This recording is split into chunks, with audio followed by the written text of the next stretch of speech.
discuter. Où est-ce que je mets pour ajouter les documents? Je ne sais jamais comment on ajoute. Ah, voilà. Donc,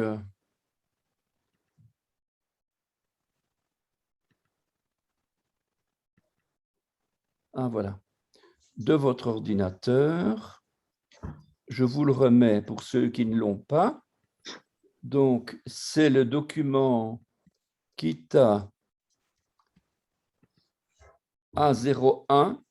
On a eu toutes des Kita. C'est Kita en hébreu, c'est classe. C'est pour ça que je vais Kita. Attendez, où est-ce que je l'ai mis celui-là?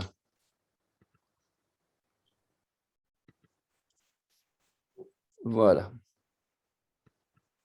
Voilà. Normalement, il se télécharge. Vous pouvez vous l'avez en direct.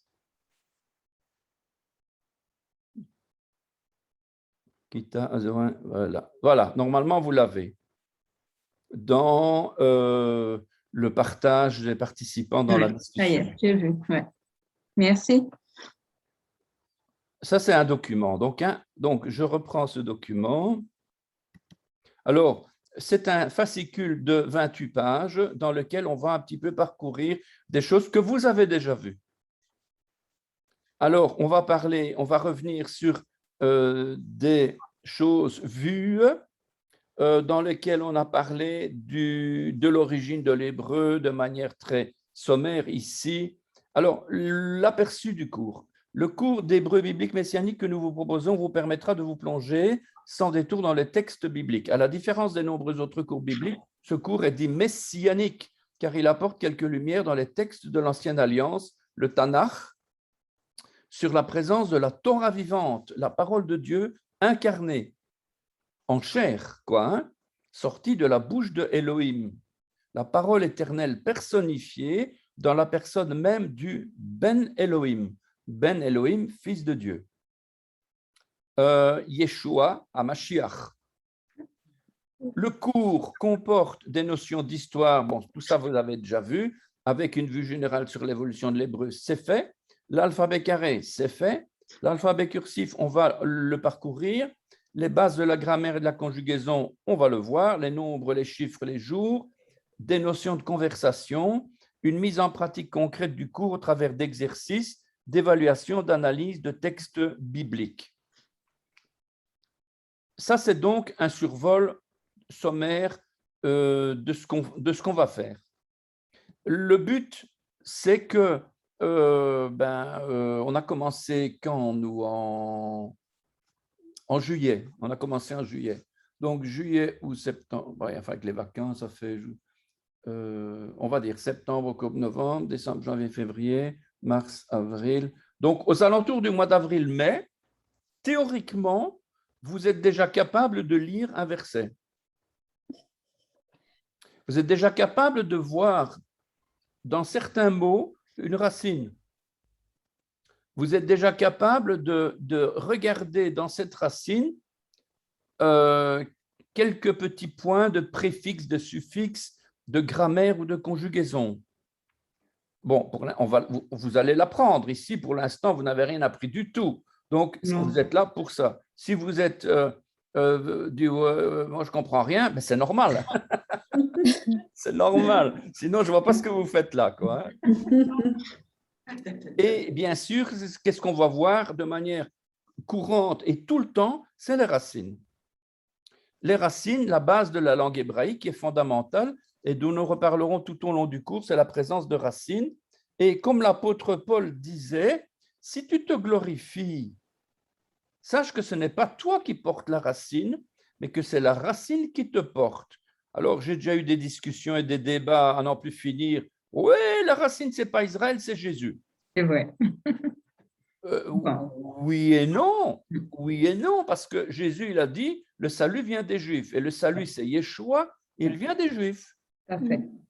Donc, quelque part, la racine, ce n'est pas uniquement Jésus. D'ailleurs, quand vous regardez le cep dans une vigne, si vous dites, Yeshua a dit, je suis le cep et vous êtes les sarments, le cep, ce n'est pas la racine. Hein. Le cep, c'est la partie sur laquelle viennent les sarments. Mais le cep, il est planté comment? Ben, il y a des racines en dessous. Et les racines, c'est Israël. Ouais. On a beau discuter, on n'a pas de bête d'accord, c'est comme ça, quoi. Et c'est Dieu qui a décidé ainsi. Alors, c'est vrai pour l'alphabet hébreu, mais c'est vrai aussi pour notre foi. Sans racine, il n'y a pas de vie. Et Israël est la racine de notre foi. Et notre foi, ben, elle est en Israël. Hein. J'en peux rien, moi. J'en peux rien. Alors, bon, ça, vous avez déjà vu, hein, le mot shalom avec les trois lettres, Shin, Lamed et Mem. Le Shin qui veut dire la dent, le Lamed qui veut dire l'enseignement et le Mem qui veut dire les eaux, l'eau. Ça, c'est donc la racine. Une racine, c'est toujours, pas toujours trois lettres, mais généralement trois lettres. Alors, c'est ainsi qu'à partir du mot shalom, on pourra découvrir un monde jusqu'alors inconnu dans lequel apparaîtra le salut, la rédemption, le rachat, l'enseignement de la parole de Dieu et bien d'autres trésors qu'il nous faut découvrir. Puisque la racine shalom, c'est la lettre shin, qui est une lettre réversible suivant l'endroit où sera placé le point, puisque là, il n'y a pas de point dans la racine. Mais si vous mettez le point qui est à droite, vous le mettez à gauche, c'est plus shalom, c'est salom. Chaque mois, j'ai vu une fois sur le Shin, il y avait le point, au milieu. C'est pas à gauche ou à droite, mais c'était au milieu. Oui, il y a plusieurs points. D'ailleurs, toutes les voyelles que vous avez, le tséré, le ségol, vous les retrouvez en bas, mais vous les retrouvez aussi parfois en haut. D'accord. C'est aussi des voyelles qui sont Non, là, ce ne sont plus des voyelles, ce sont des symboles diacritiques qui sont des symboles de cantillation et de ponctuation. Pas de ponctuation,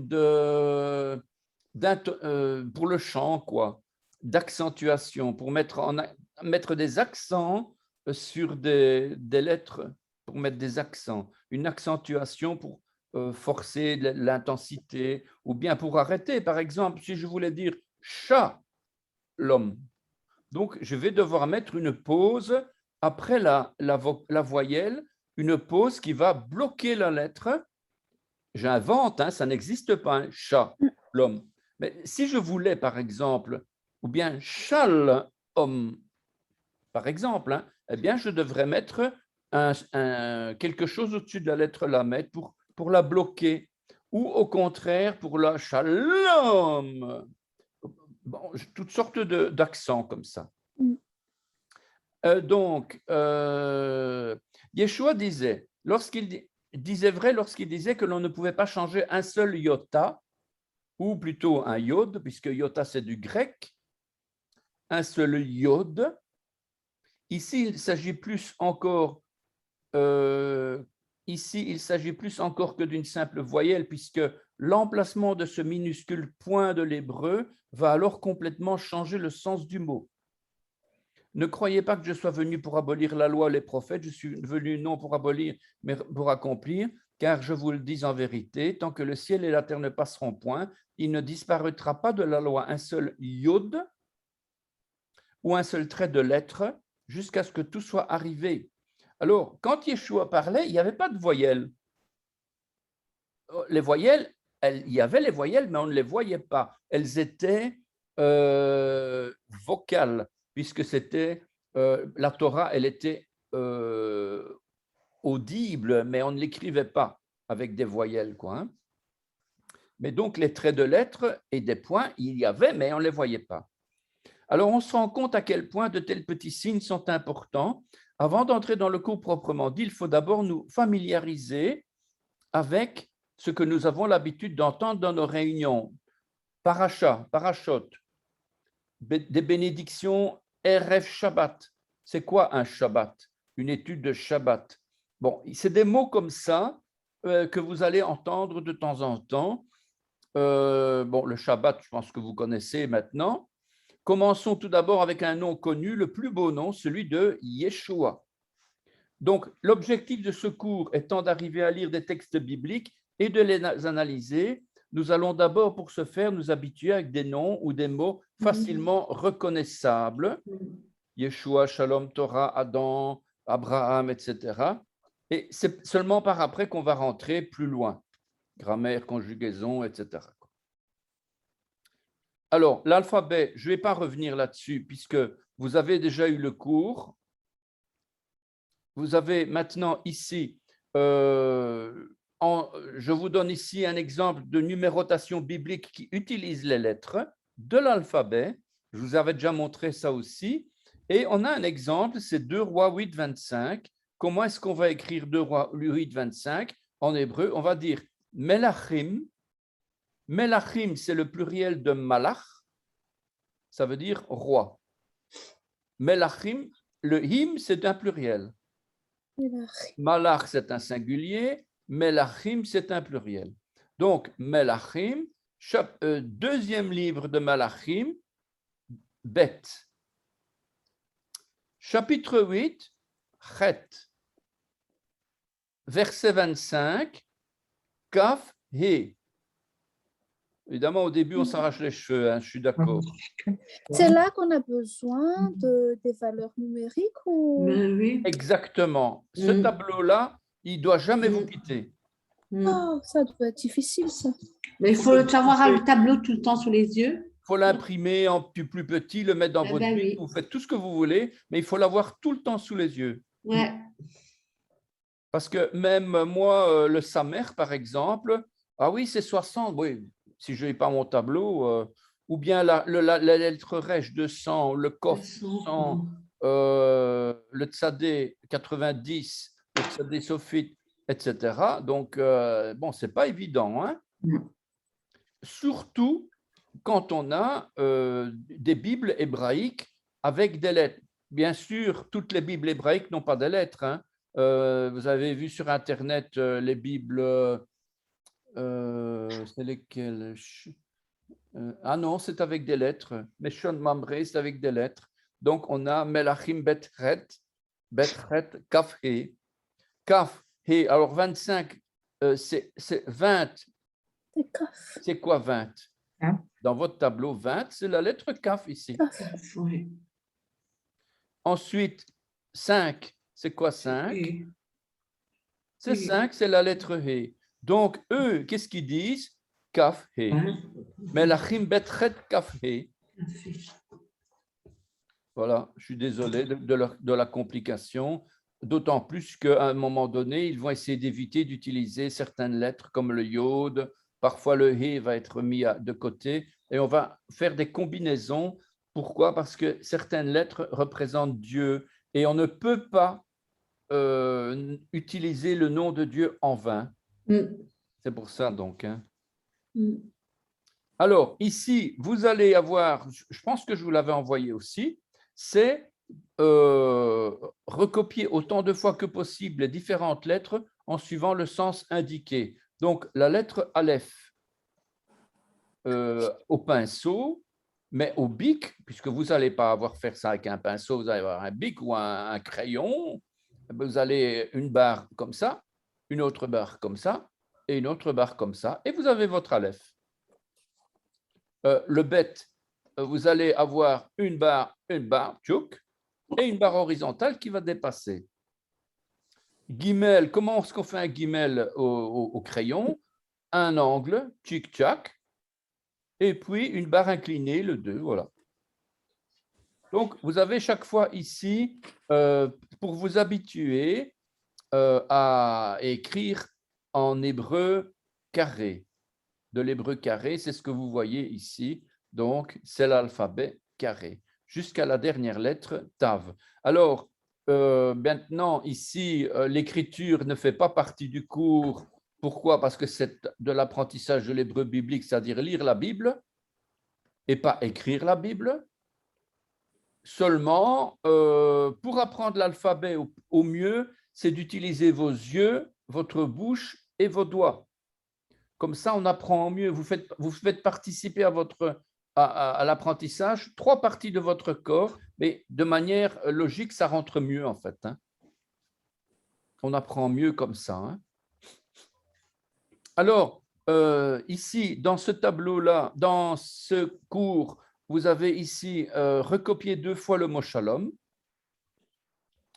Donc, le mot shalom que vous avez vu déjà plusieurs fois, mais seulement avec ce symbolisme des lettres là, hein, voilà. Le shalom, ben, vous avez le shin, le lamed, où est-ce qu'il est? Le lamed, il est ici. Shalom.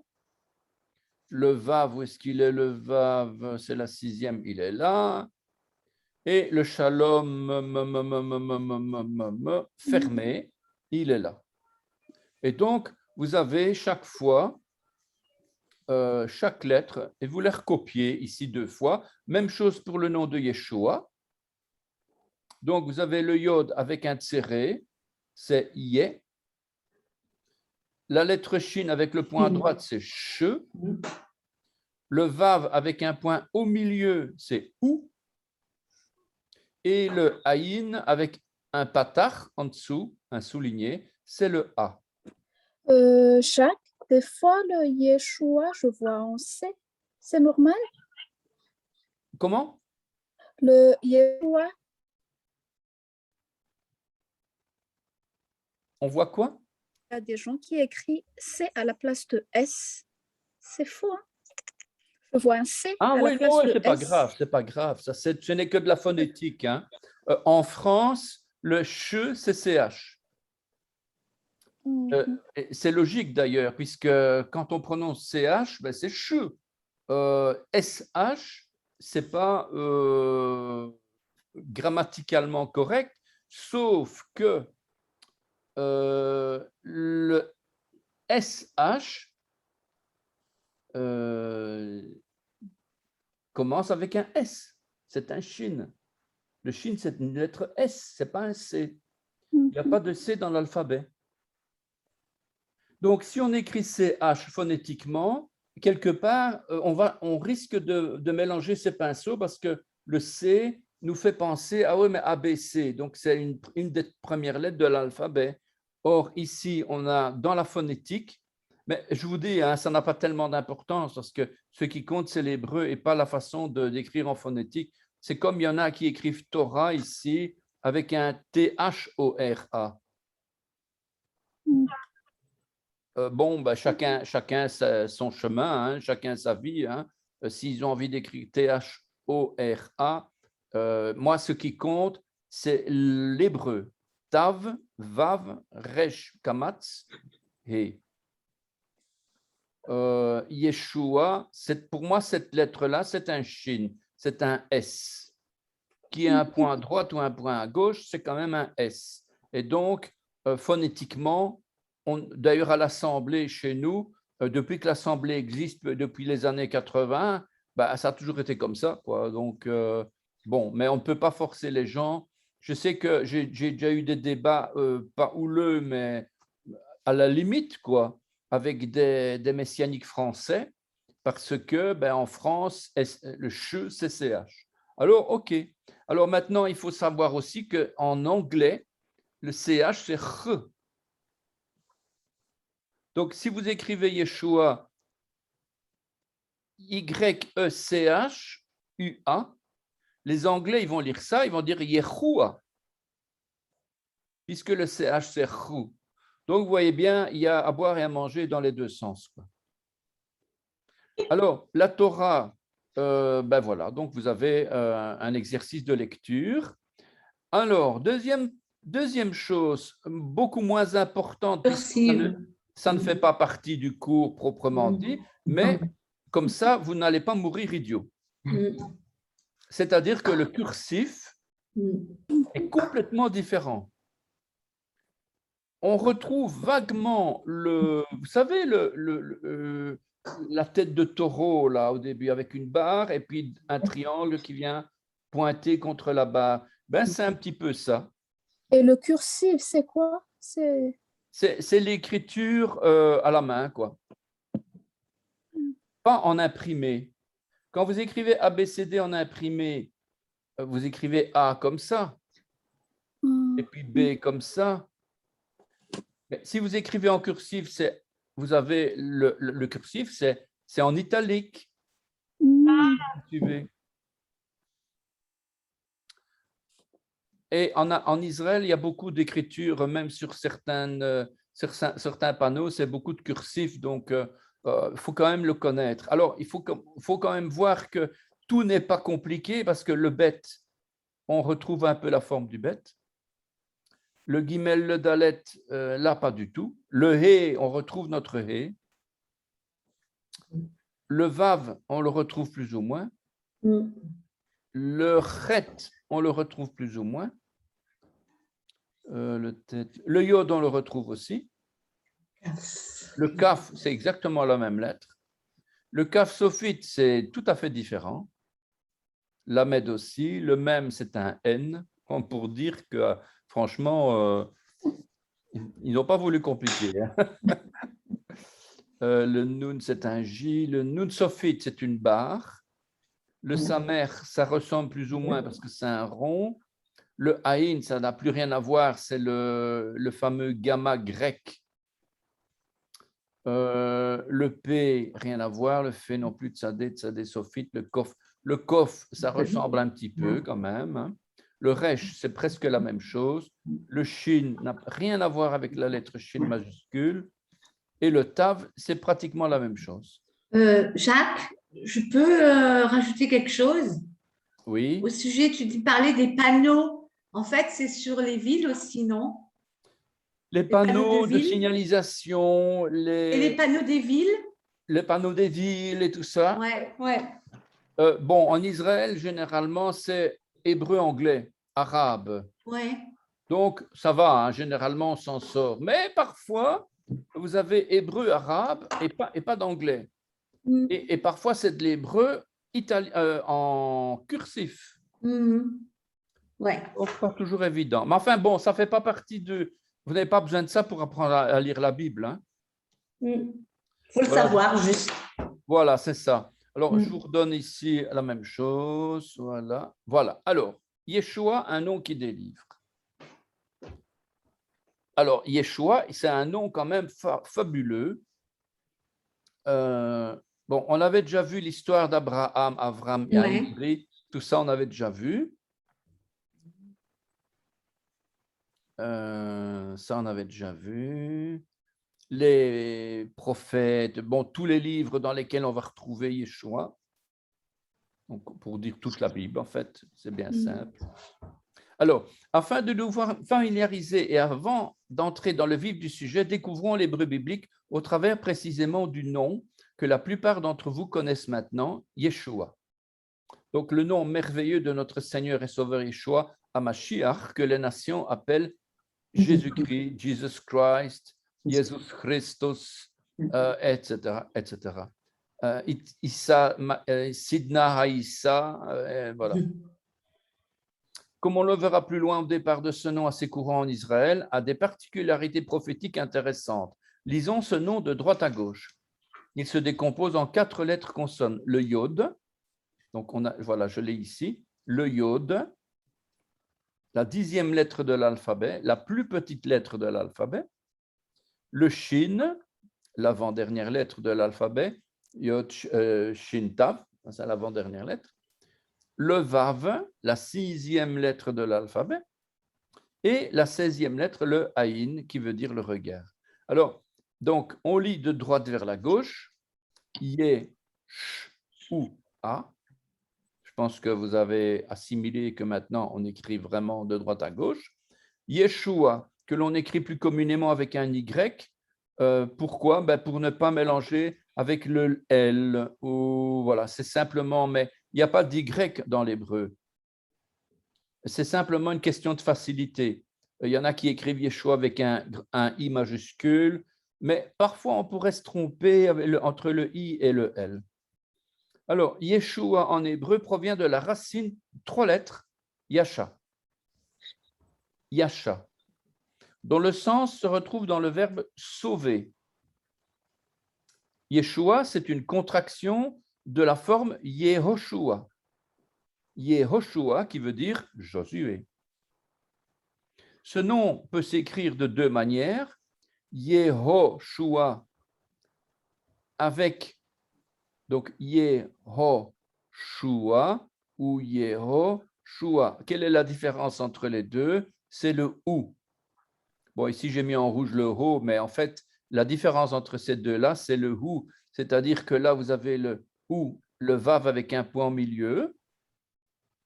Ça vous donne un. Vous voyez, hein, j'espère. Oui, oui. Ouais, voilà, je l'agrandis. Donc, vous avez ici le Ye, Ho, Shu, A.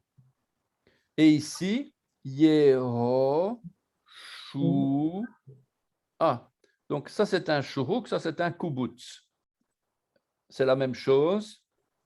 Il fut une époque lointaine, peut-être à l'époque de David, on n'en sait rien, où il y avait une différence. Mais bon, ici, c'est pour ça qu'il y a plein de choses qui se ressemblent, qui sont comme ça en double, mais il y avait une raison avant. C'est comme à une certaine époque, il n'y avait pas de shin ou de sin. C'était une seule et même lettre. Et c'est pour ça qu'aujourd'hui, on a le shin et le samer, qui sont deux lettres S en fait. Mais il y avait une différence entre les deux. Peut-être l'un, c'était un S avec une sifflante, peut-être l'autre, c'était un S avec un ch, je ne sais pas. Je connais pas. Jacques, je peux te demander quelque chose là? Oui, Il y a quelque chose que je ne comprends pas dans Yeshua, tu sais. En fait, c'est bien Chine, etc. Mais avant, tu avais dit le Vav en ou. Alors, c'est ça que je ne comprends pas là, le Vav là en ou. Yeshua, mais là, je ne comprends pas là. Tu vois? ici, ce n'est pas Yeshua, c'est Yehoshua, c'est le nom de Josué. Oui, mais je parle dans le nom de Yeshua, avant, la ligne Ah, avant. avant. Ici, Ouais, là, en fait, le Vav en ou, là, il y a un truc que je ne comprends pas là. C'est un Vav, la ça? lettre Vav se prononce de trois façons différentes. Ah, Avec le point au milieu, c'est ou. d'accord. Ensuite, Avec le point au-dessus, c'est o. ouais.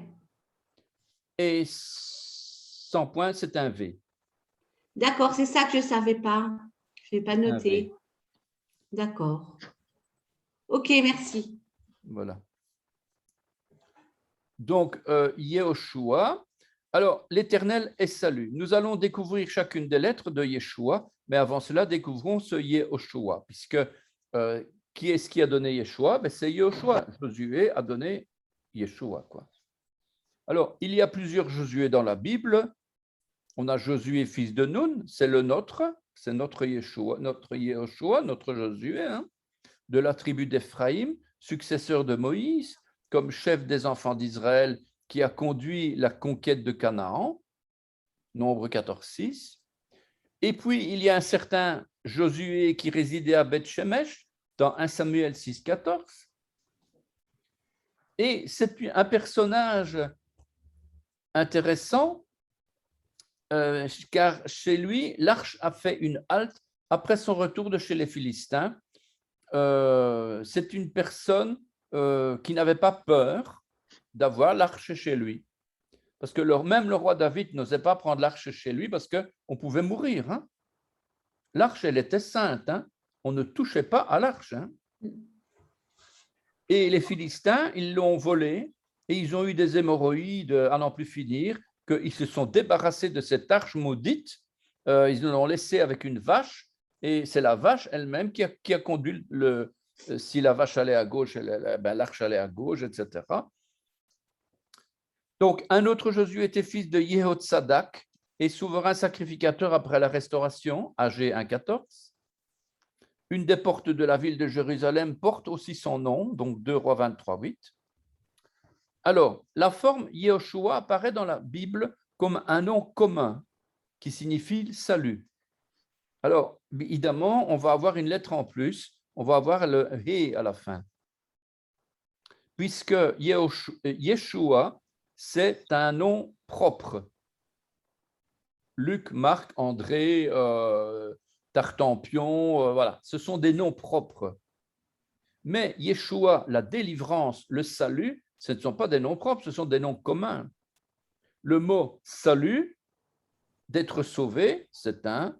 attends, il y a quelqu'un qui se connecte. Ah, il y a une coupure de courant, d'accord, d'accord. Ok, ça. De toute façon, c'est enregistré. Hein. Si jamais vous avez un problème de suivi du cours, n'hésitez pas à le dire, mais de toute façon, vous avez la vidéo puisque c'est enregistré. Donc, hein. Alors, et même si vous avez un problème de réseau, qu'à un moment donné, vous n'entendez pas parce que le réseau, parfois, ce n'est pas toujours ça, ben, vous avez toujours cette vidéo où là, il n'y a pas de problème de réseau. Alors, ici, donc, le nom salut, ça peut être soit un nom propre, Yeshua, c'est un nom propre ou un nom commun.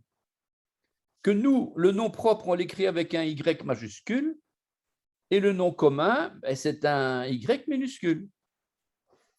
Mais en hébreu, il n'y a pas de minuscule, de majuscule, c'est du caractère une seule forme, quoi.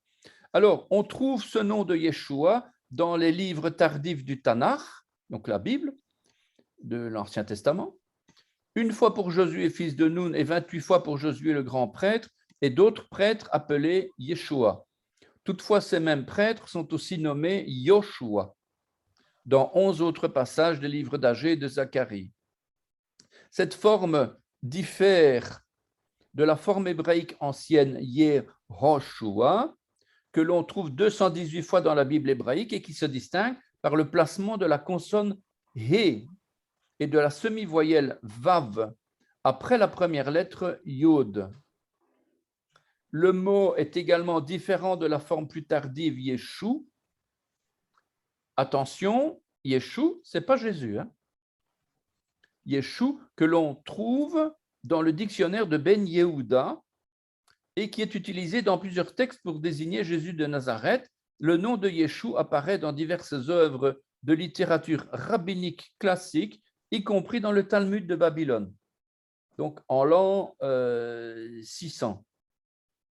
Et dans la littérature midrashique, donc le midrash, hein, donc les commentaires hein, classiques entre 200 et 700 après Jésus-Christ. Alors, étant donné les millénaires d'antisémitisme, puisqu'il faut quand même bien avouer que l'Église n'a pas été de main morte hein, sur les Juifs, et donc à ce moment-là, ben, on a décidé que Jésus, c'était un renégat, un blasphémateur, et voilà, et on va dire que Yeshu, c'est un acronyme de Yemach Shemo Vezikro, qui veut dire que son nom et sa mémoire soient effacés. Donc, si vous parlez de Yeshua à un juif, il va tout de suite vous corriger, il va dire Yeshua, non, Yehoshua. Parce qu'il ne supporte pas le nom de Yeshua. Tout de suite, il faut dire non, c'est Yehoshua. Autrement dit, Josué, quoi. En parlant de Jésus. Hein. Alors, la forme Yeshua est employée dans les traductions du Nouveau Testament en hébreu pour des raisons de confort. Et uniquement pour cette raison, il est de coutume de notre français courant d'utiliser la lettre Y, comme je vous l'ai dit. Le nom Yeshua avec un I, que l'on écrira Yeshua, est aussi utilisé dans les textes historiques pour parler de Yoshua dans un texte en grec comme Jésus ben Ananias ou bien Jésus ben Sira. Donc, ce sont des personnages qui ont existé, quoi. Alors, l'élément yo ou yé, on appelle ça un élément théophore. Et vous allez retrouver ça beaucoup dans beaucoup de noms vont commencer par yé ou bien yéo. On appelle ça un élément théophore. Théo, c'est Dieu. Théo, c'est Dieu. Donc, c'est pour mettre Dieu dans le nom. Et yého va être contracté en yo ou yé. L'apôtre Jean, par exemple, c'est Yehochanan, Yeho, et puis Hanan, qui a été contracté plus tard en Yochanan. Yochanan. Au départ, c'est Yehochanan. Alors, il n'existe aucun nom à part Yehoshua dans lequel Yeho est devenu Yé. Contrairement à ce qu'en font penser les traductions françaises, le nom de Josué se traduit par Yeshua et apparaît par exemple en Esdras. Vous avez les références là, vous pouvez aller vérifier. Évidemment, il faut le voir dans certaines versions. Mais bon, Yeshua, dans les versions françaises, c'est écrit Yeshua, quoi, clair et net, quoi. Ce n'est pas écrit Jésus. Donc, vous allez voir que le nom de Jésus dans le Nouveau Testament, c'est Jésus, et dans l'Ancien Testament, c'est Yeshua. Donc, quelque part, voilà quoi, c'est un peu bizarre. Alors, maintenant, le Shua, puisque Yé, c'est l'élément théophore, donc Shua, c'est un nom qui veut dire un cri à l'aide. Un cri à l'aide, comme quelqu'un qui demande le secours. Et Shua veut dire aussi bonheur et richesse, action de crier, implorer. Dans son nom entier, le nom veut dire littéralement crier à Dieu lorsque vous avez besoin d'aide. Crier à Dieu lorsque vous avez besoin d'aide. Alors, cette fameuse racine, Yasha, puisque la racine de Yeshua, c'est, donc vous savez bien que tous les mots ont une racine, eh bien, qu'est-ce qui a donné la vie au nom propre Yeshua? C'est la racine Yasha. Une autre explication pour le nom Yehoshua est qu'il vient de la racine Yasha, Yod, Shin, Ayin. Donc, Yod, Shin, Ayin, qui veut dire sauver. D'après Nombre 13, verset 16, le nom de Josué. Le nom de Josué, c'était Hoshea. Ce n'était pas Yehoshua ou Josué, c'était Hoshea. Hoshea avec la lettre He et la racine Shea. En effet, au moment d'explorer le pays, le nom de Josué était renommé. Et Moïse, à un moment donné, il va changer le nom de son fidèle serviteur Josué, il va donner un autre nom. Et le texte dit, tels sont les noms des hommes que Moïse envoya pour explorer le pays. Moïse donna à Hoshea, fils de Nun, le nom de Yehoshua. Yehoshua. Yehoshua. Autrement dit, vous avez le Hoshea, ça c'est le nom d'origine de Josué. Voilà, Hoshea. Et qu'est-ce qu'il fait Moïse? Il fait simplement d'ajouter le Yod devant. Donc, au lieu de Hoshea, il va mettre Yod, Hoshea. Autrement dit, ce n'est plus Hoshea, c'est Yehoshea. Ce qui, avec la vocalisation, on doit changer les voyelles et ça va devenir Yehoshua. Quand vous changez les voyelles, les consonnes, il y a des voyelles qui changent, etc. Et la prononciation change. Je ne sais pas si en français, on pourrait avoir un exemple. Non, pas d'exemple. Non. C'est uniquement comme ça. Alors, ici, on parle d'un Jésus, fils d'Ananias, Jésus ben Ananias, un personnage qui apparaît furtivement dans un écrit de Flavius Joseph, dans la guerre des Juifs, et il était comme un présage qu'annonçait la chute de Jérusalem et la destruction du temple après la défaite de la révolte juive en 70, en 70. Bref, alors voilà, Yeshuati, mon sauveur. Donc vous voyez déjà quelque chose qui va bouger, c'est que le nom de Yeshua, c'est Jésus, et puis on a le ti après. Le ti, c'est le mont. Quand je veux dire mon sauveur, je vais dire Yeshua, ti. On va le voir d'ailleurs dans Ésaïe 56, verset 1. Ainsi parle l'Éternel, observez ce qui est droit et pratiquez ce qui est juste, car mon salut, mon Yeshua ti, ne tardera pas à venir et ma justice à se manifester. Donc, ce n'est pas parce qu'on met un ti que ce n'est pas le nom d'Yeshua, que ce n'est pas le nom du salut. Donc, le ti, c'est simplement une forme grammaticale, quoi.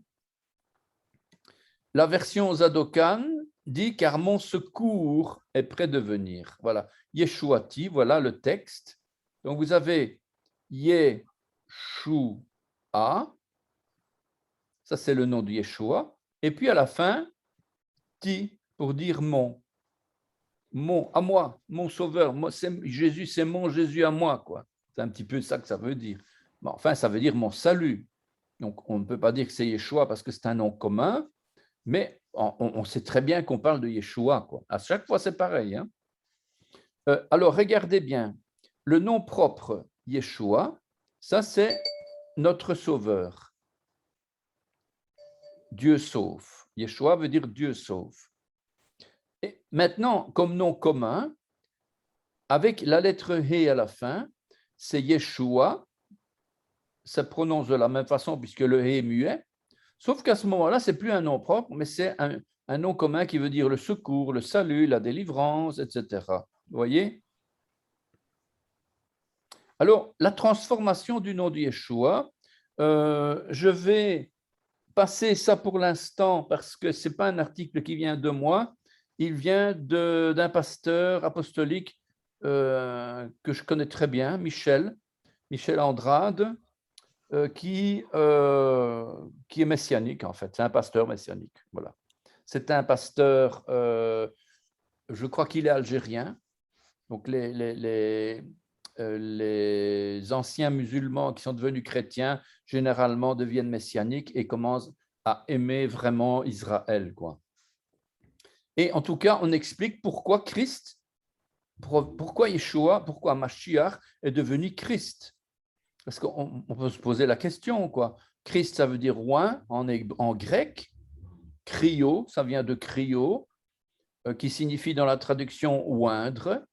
Et le verbe cryo est en fait traduit de l'hébreu mashach.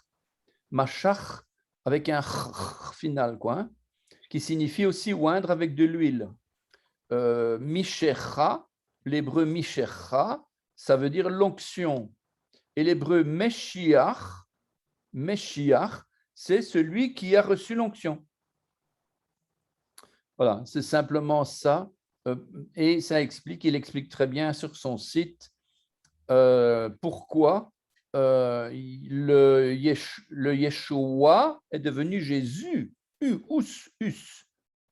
Il explique parce qu'il y a eu le Aïn, c'est une lettre, je ne sais pas si c'est dans ce site-là, mais en tout cas, le Aïn est une lettre gutturale sémitique. Et en fait, ce n'est pas Yeshua, c'est Yeshua. Il y a une prononciation qui vient gutturale comme ça de la gorge.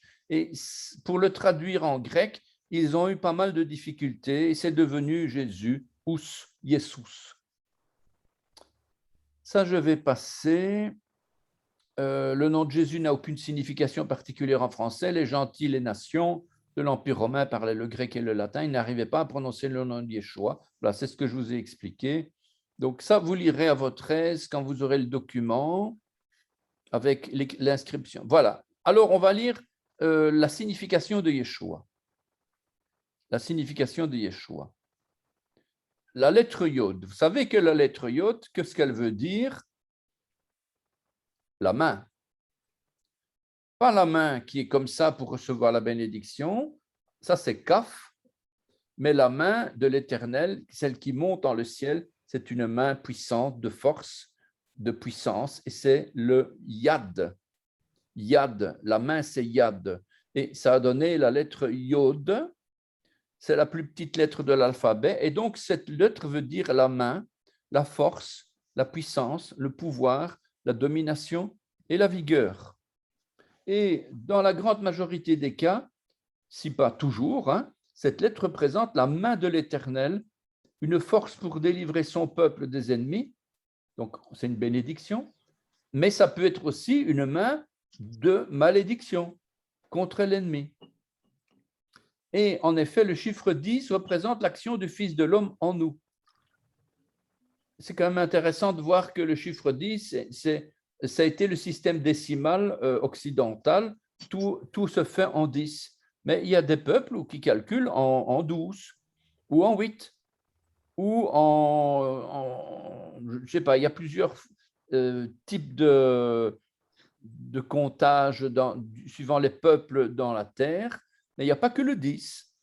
En tout cas, notre culture judéo-chrétienne, elle est basée sur le système décimal en base de 10.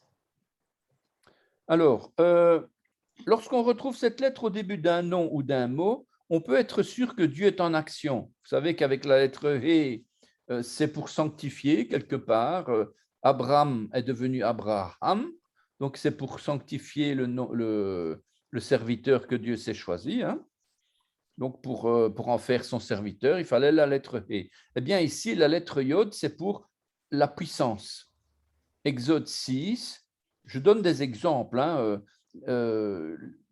où Dieu parle de la puissance, d'une main puissante qui le forcera à les laisser aller, une main puissante qui forcera le pharaon à les chasser de son pays.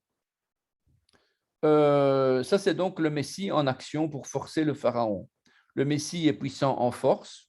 Un autre passage dans Deutéronome 5,15, donc où Dieu va sortir son peuple à main forte et à bras étendus. Un autre Messie, le Messie se lève contre ses ennemis, eh bien, cette main-là, elle va être contre. Donc, c'est pour ça que je disais tout à l'heure, la main peut être en bénédiction, mais elle peut être aussi en malédiction. Si on est ennemi de Dieu, eh bien, c'est la main de l'Éternel qui sera contre vous si vous n'obéissez pas à la voix de l'Éternel. Et c'est 1 Samuel 12, verset 15. Enfin, le Messie envoie l'onction de son esprit. La main peut servir d'onction aussi. C'est comme le joueur de harpe qui jouait.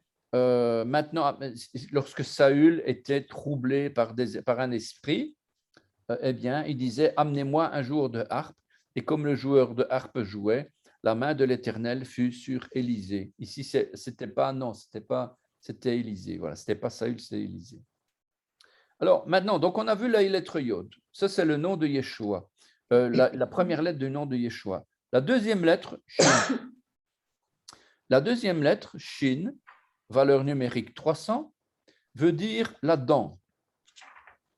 La dent, c'est-à-dire pour mâcher les aliments, mais aussi pour avoir une dent contre quelqu'un. C'est probablement de là que ça vient. C'est haïr, mépriser, détester. En plus de ça, visuellement, vous avez cette lettre qui possède 3 barres et une barre horizontale. On dirait vraiment, c'est un symbole évidemment, ça vaut ce que ça vaut, mais on voit vraiment le Père, le Fils et le Saint-Esprit. Ah oui. Et ou alors un arc avec une flèche, et voilà. Cette lettre est en réalité une molaire, et elle ressemble aussi à un arc et sa flèche au milieu, dirigée vers le haut. Et l'arc est le symbole aussi de la puissance de la prière. Quelques exemples ici que j'ai donnés comme ça. À titre indicatif, il exerce mes mains au combat et mes bras tendent l'arc d'airain. Ça n'a rien à voir avec le Shin, mais c'est pour avoir l'idée de l'arc de la puissance. La lettre Shin est une lettre de l'attribut de puissance et on va dire El Shaddai. El Shaddai, c'est quoi? C'est Dieu puissant.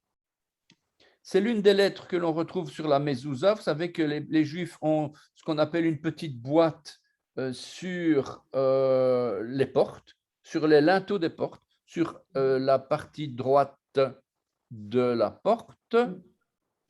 Oui, la partie droite de la porte. Oui.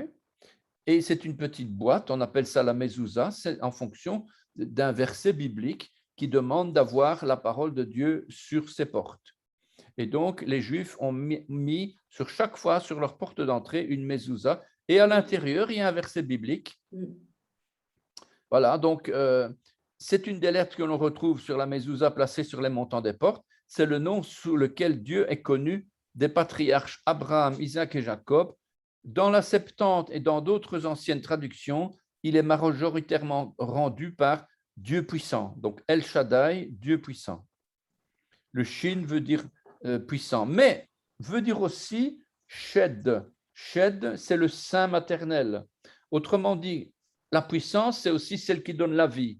Donc, le Shin, la lettre Shin qui veut dire Shaddai, qui va être mis sur le linteau des portes, mais c'est aussi, sur les montants des portes, c'est aussi le sein nourricier, la matrice qui va donner la vie. Ensuite, on a la lettre Vav. La lettre Vav, qui est la 6e lettre de l'alphabet hébraïque, et qui veut dire le clou, le crochet, la graffe, le croc. Et ça indique la manière dont sera planté le Messie, la manière qu'il sera cloué sur la croix.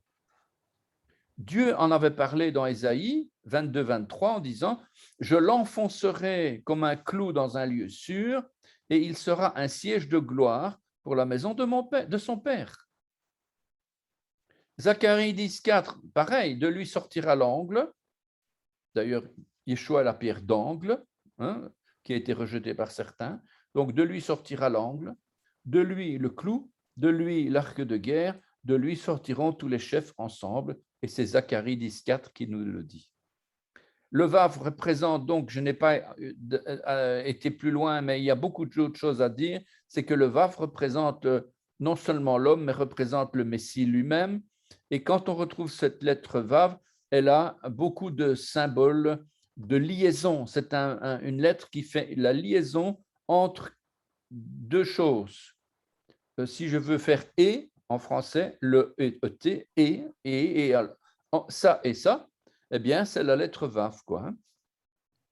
Et cette lettre, on va la retrouver souvent au début d'une phrase, et ça va nous montrer qu'il faut regarder à la consécutivité. Qu'est-ce que c'est que ça, la consécutivité? C'est que quand vous avez au début d'une phrase le Vav, vous devez vous dire « Ah oui, mais attends, la phrase commence avec « et alors ?» ou bien ça veut dire « puisqu'on a vu que machin chose, alors… » Donc, chaque fois qu'on voit le Vav, on doit quand même être au courant de ce qu'il y avait avant. Dans le verset précédent, pour savoir pourquoi est-ce qu'on met un Vav? Parce que Dieu est en train de dire « Attention, tu vas lire ceci, mais de quoi est-ce qu'on parlait avant, juste avant ?» Donc, c'est un petit rappel aussi. On reviendra à ça parce que c'est très fréquent dans la Torah.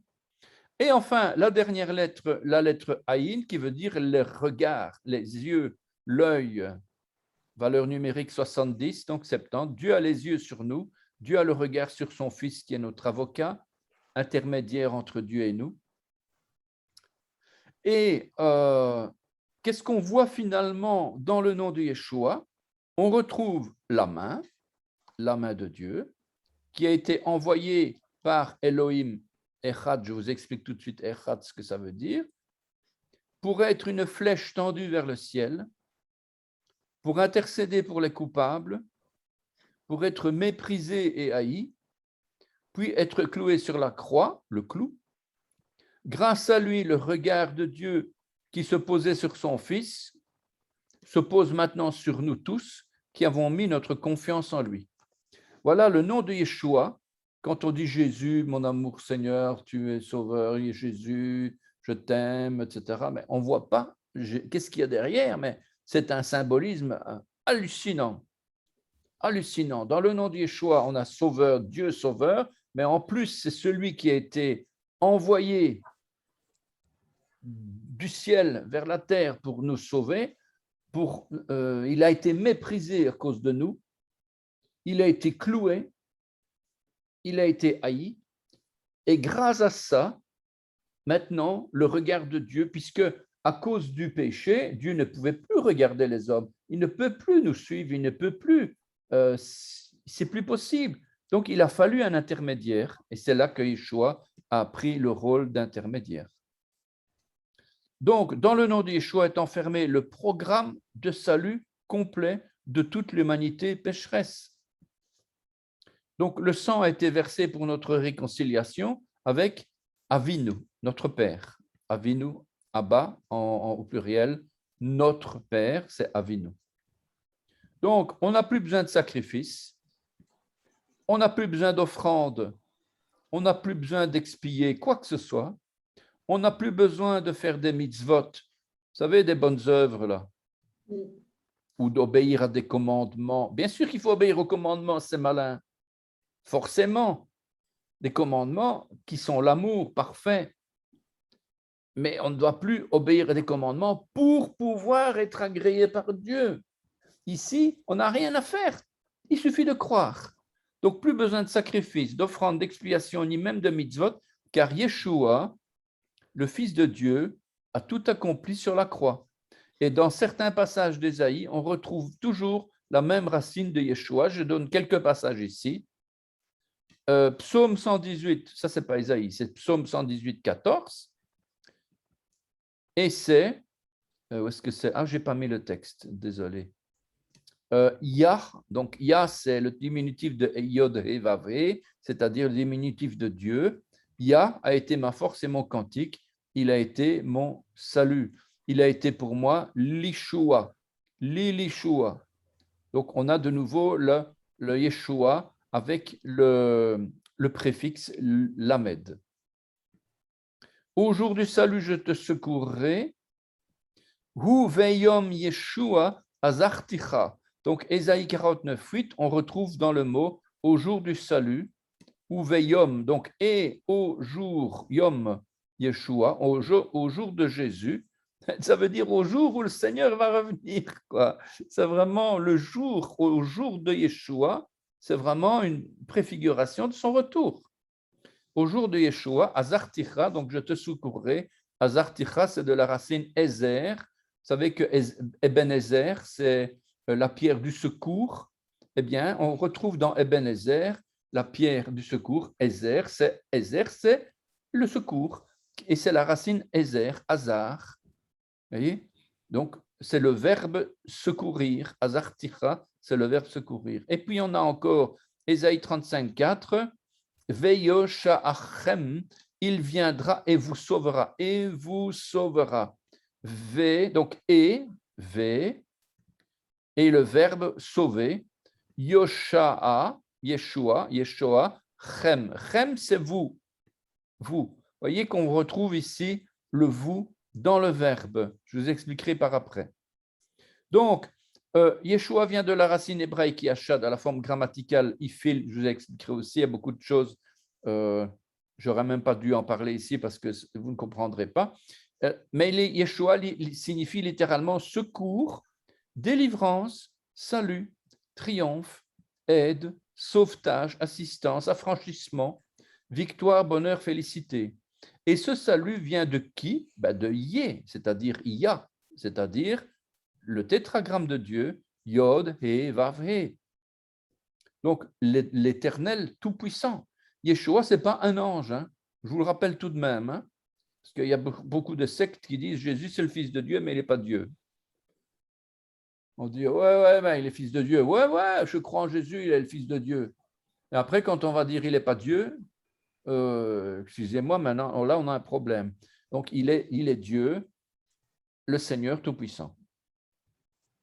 Alors, la connaissance du nom de Yeshua, c'est vraiment le pilier de notre foi. Et j'ai bientôt fini, hein, parce que ça fait déjà 1 heure.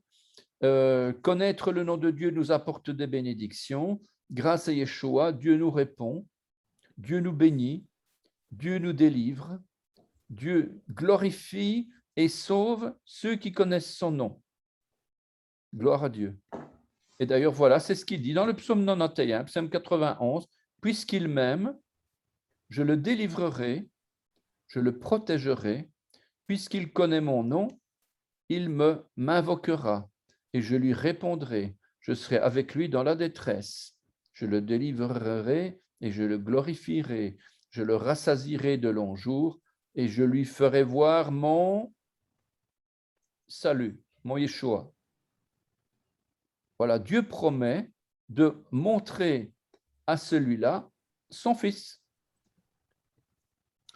Donc, le salut est annoncé au peuple tout au long de la Bible. Dans le psaume 91, verset 16, nous lisons « Ve'arehu bishwati » je lui ferai voir mon salut. Bishwati, c'est mon salut, c'est avec le nom de Yeshua. Donc, je pense que à force de le répéter, ça finit par vraiment rentrer. Donc, Ve'arehu bishwati. Voilà, et je lui ferai voir bishwati, donc mon salut. Voilà, donc ça c'est... je vous explique pour la prochaine fois. Ici, il y a un exercice. Écrivez le nom de Yeshua là. Donc, je ne sais pas comment vous pouvez faire. Est-ce que vous allez imprimer ou est-ce que vous allez le faire pour vous et puis vous le montrer avec votre téléphone ou bien vous le montrez là, au cours comme ça, vous montrez votre feuille. Ça peut être possible du moment qu'on le voit en fait. Il ne faut pas nécessairement envoyer les choses par Internet. Et ici, il y a un exercice, vous allez voir. Nous connaissons ce passage fondamental selon lequel, en dehors du nom de Yeshua, il n'y a pas de salut. Il n'y a de salut en aucun autre, car il n'y a sous le ciel aucun autre nom qui ait été donné parmi les hommes par lequel nous devions être sauvés. Nous ne sommes pas sauvés par Yod He Vav He. nous ne sommes pas sauvés par Adonai. Nous ne sommes pas sauvés par Yahushua. Non, le nom, c'est Yeshua. J'insiste parce qu'il y a tellement de dérives dans tous les sens. On invente, on transforme le nom, mais à la limite, je me demande si ça ne devient pas un peu diabolique. Parce que le nom, c'est Yeshua, point à la ligne. Yeshua traduit Jésus, mais ça n'est pas Yehoshua, parce que mon sauveur à moi, vous, je ne sais pas, mais en tout cas, mon sauveur à moi, ce n'est pas Josué. Mon sauveur à moi, c'est Yeshua. Et il y a une différence entre Yeshua et Yehoshua, c'est que Yehoshua, c'est Dieu est le Dieu sauveur, et Yeshua, c'est Dieu sauveur. Voilà la grosse différence. Yehoshua, c'est Dieu est le Dieu sauveur, même les juifs sont d'accord avec ça, mais de dire que quelqu'un est Dieu, Dieu sauveur, celui qui porte le nom de Yeshua, Dieu sauveur, là, ça fait mal. Et c'est pour ça que l'ennemi rugit devant le nom de Yeshua. Le nom, et justement, Dieu l'a souverainement élevé et lui a donné le nom qui est au-dessus de tout nom, afin qu'au nom de Yeshua, tout genou fléchisse dans les cieux, sur la terre et sous la terre. Regardez, sur la terre et sous la terre, donc les morts vont fléchir le genou. Et que toute langue confesse que Yeshua HaMashiach est Adonai, il est Seigneur, à la gloire de Dieu le Père, et c'est Philippiens 2,9 qui nous dit ça. Voilà. Donc, maintenant, un exercice pour la prochaine fois. Vous prenez votre Bible. Vous prenez 2 Rois 13, 17. Vous lisez. Et dans ce texte, en français, hein, pas en hébreu, hein, en français. Et dans ce texte, dans cette phrase de 2 Rois 13, 17, il y a un mot qui va vous faire penser au nom de Yeshua. Lequel? Et vous allez l'écrire. Je vais vous laisser mijoter ça, et vous allez faire chaque fois pour toutes les références jusqu'ici en bas de la page. Donc, ce n'est pas de l'hébreu. Hein. Ne me répondez pas, c'est le nom de Yeshua, puisque c'est du français. Donc, on écrit en français. Peut-être que ça va être délivrance, peut-être que ça va être salut, peut-être que ça va être salvateur, une flèche, je ne sais pas. Vous voyez ce que je veux dire? On corrigera ça la semaine prochaine. Ce n'est pas compliqué, hein, il suffit de lire les passages et de donner le mot. Dans le livre d'Esdras au chapitre 2 et dans le livre de Néhémie au chapitre 7. Ensuite, donc ça c'est la page 22. Un deuxième exercice à la page 24. À la page 24, ce n'est pas compliqué, mais c'est un petit peu moins facile.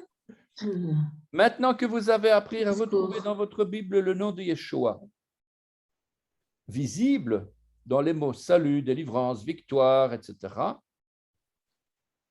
essayez maintenant le travail inverse. Retrouvez dans les textes hébreux qui suivent, Ésaïe 52, 10, entre autres, voilà, où est le nom de Yeshua? En surlignant ou de la façon que vous voulez, en crayon, peu importe, comment ce nom est-il traduit dans… Et alors, un deuxième exercice, comment ce nom est-il traduit dans votre version en français, évidemment. Je ne vous demande pas de traduire ni de lire tout le bazar, vous ne sauriez pas, mais seulement vous savez déjà que le nom de Yeshua, c'est quoi? Yod, Shin, Vav, Ayin. Voilà. Donc, vous savez plus ou moins, vous savez déjà comment ça s'écrit. Eh bien, vous allez me le retrouver et vous allez me dire quel est le mot dans votre Bible, ce que vous pensez évidemment, qui, est-ce que ça veut dire sauveur, est-ce que ça veut dire rédempteur, ou est-ce que ça veut dire salut, délivrance, victoire, etc. Vous comprenez, hein? Donc, puisque c'est un nom commun à ce moment-là, puisqu'on n'a pas encore le nom propre de Yeshua dans Ésaïe, etc. Il y a 2, 3, 4 passages. Voilà. C'est tout ce que je vous demande, si vous voulez bien sûr. C'est pas… Parce que ici, ce n'est pas coté tout ça, hein, mais c'est pour déjà vous apprendre à chercher l'hébreu du nom de Yeshua. Voilà. Voilà, je pense qu'on a bien avancé. Est-ce que c'est clair? Oui, ça va. Ouais. Jacques, Oui, je voudrais encore rajouter quelque chose. oui, oui. Bon, ça n'a rien à voir avec Yeshua, mais il y a pas mal de problèmes au niveau du nom de Dieu. En fait, moi, je connais des éminents juifs qui font partie de la synagogue de Strasbourg. Oui. Et donc, je suis en contact assez permanent avec eux. Je fais très attention à ce que je dis. Bien Alors, sûr. j'ai remarqué une petite chose. Il faudrait quand même que tu fasses une explication un jour. Parce que d'autre part, il y a ce problème-là. Et puis, j'ai un frère à l'église qui a été matraqué parce qu'il a prononcé le nom de Elohim. Bon, alors moi, je voudrais que tu nous dises quand même à l'occasion, tu nous expliques, parce que j'ai remarqué que Dieu, Elohim, Elohim au pluriel, il y a des gens qui ne comprennent pas. Si tu peux une fois nous dire, parce qu'en fait, Oui, oui. j'ai remarqué sur un document, Dieu, alors ça aussi, il faudra que tu nous l'expliques, D majuscule point, Oui. I-E-U. Alors, Oui. oui, non, mais je m'excuse, mais il serait bien qu'on sache quand même. Bien sûr. Pour ne bien pas faire sûr. d'erreur, déjà avec les personnes juives. Après, on se fait matraquer à l'église parce qu'on prononce, Elohim, il faut faire très attention, quoi. Si un jour, tu peux nous faire D'accord, un d'accord. résumé. J'ai un document exprès avec tous les noms de l'Éternel. Ah, super. Que tu nous expliques parce que il est bon de le savoir, quoi. Il n'y a pas de Pour ne pas problème. faire de bêtises. Il y a un document qui montre tous les noms et les attributs de Yod et Vav, tous les noms et attributs de Elohim Ouais.